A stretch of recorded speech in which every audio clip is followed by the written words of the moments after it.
Et si je vous dis que, qu'on le veuille ou non, notre voix peut traduire ou trahir nos émotions. Si je vous dis, je vous souhaite une belle émission ce matin, merci d'être avec nous. Euh, J'espère que vous allez bien. Là, vous allez vous dire, oh là là, il n'a pas un gros moral en ce moment. Et oui, eh bien, des chercheurs de l'Institut Musique et Son viennent de découvrir l'importance de cette intonation, notamment sur notre morale, mais sur l'environnement. Voilà. Allez, bonjour Laurence.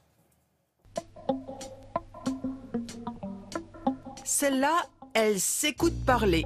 Une expression que nous connaissons tous, et bien, justement. Nous ferions bien de nous écouter parler plus souvent, ça pourrait être bon pour notre morale. C'est ce que les chercheurs de l'IRCAM ont découvert.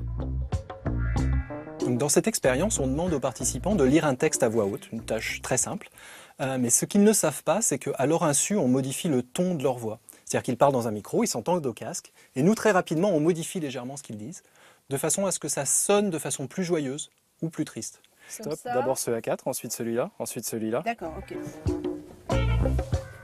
Je suis en route pour la Réunion. J'aimerais un nouveau réveil. Ma femme et moi montâmes dans ma Corolla d'occasion et nous nous mîmes à rôder. Ce dont on s'est rendu compte, c'est que les personnes qui lisent avec un ton de voix qu'on a manipulé pour être plus joyeux deviennent effectivement plus joyeuses. C'est-à-dire qu'à la fin, après la lecture, ils sont plus heureux et ils ne savent pas vraiment pourquoi. Ça y est. Marche ou pas celui-là? Avant et après la séance, un questionnaire va mesurer le niveau émotionnel du cobaye. On a utilisé une autre technique pour mesurer les émotions, qui est ce qu'on appelle la réponse électrodermale. C'est un terme compliqué. Il s'agit de mesurer si les gens ont les mains moites ou pas, ce qui est quelque chose qui arrive beaucoup quand on a une émotion. Donc avec deux petites électrodes sur les doigts, on arrive à mesurer ça. Et ça également, ça a bougé en fonction du son de la voix des personnes. Pas ce qu'ils disaient, mais ce qu'ils entendaient, ce qu'on a manipulé nous. On était capable de changer, finalement, de donner les mains moites ou pas aux personnes. Rapidement le cabine, d'un air d'incompréhension, tenant au feu de hamburger en une trentaine. Donc ce résultat montre qu'en fait, on écoute le son de notre propre voix tout le temps. Je suis en train de vous parler, je suis en train de m'écouter également. Par exemple, dans des pathologies comme la dépression, les gens qui sont tristes ont un ton de voix triste, et on pourrait imaginer une sorte de cercle vicieux. C'est-à-dire que plus ils sont tristes, plus ils parlent de façon triste, plus ils s'entendent tristes, plus ils deviennent tristes.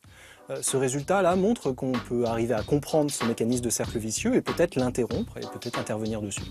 Afin de briser ce cercle vicieux, l'une des pistes thérapeutiques envisagées est la rééducation de l'intonation de la voix. On peut aussi imaginer des choses plus futuristes où les gens pourraient peut-être porter un appareil ou quelque chose comme ça qui manipulerait toute la journée le son de leur voix.